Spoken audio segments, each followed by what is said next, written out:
No Kings protests draw huge crowds as anti-Trump rallies sweep across U.S.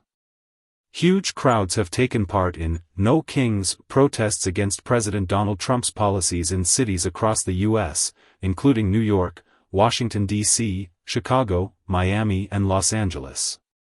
Thousands packed New York City's iconic Times Square and streets all around, with people holding signs with slogans like "Democracy not Monarchy" and "The Constitution is not optional."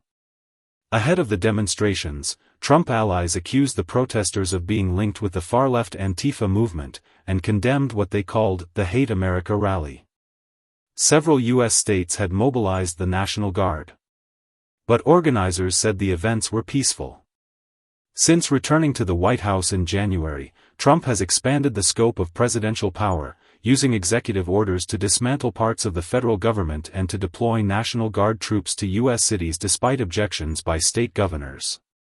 He has also called on the administration's top law enforcement officials to prosecute his perceived enemies. The president says his actions are necessary to rebuild a country in crisis and has dismissed accusations that he is behaving like a dictator or fascist as hysterical. But critics warn some of the moves by his administration are unconstitutional and a threat to American democracy.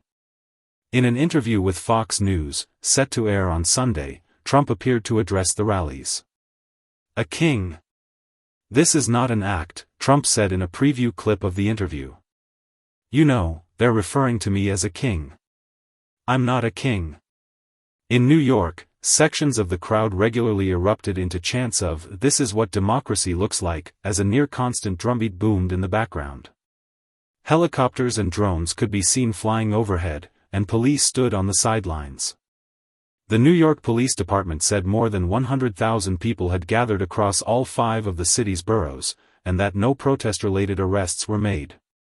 In Times Square, a police officer standing by estimated that over 20,000 were marching down 7th Avenue.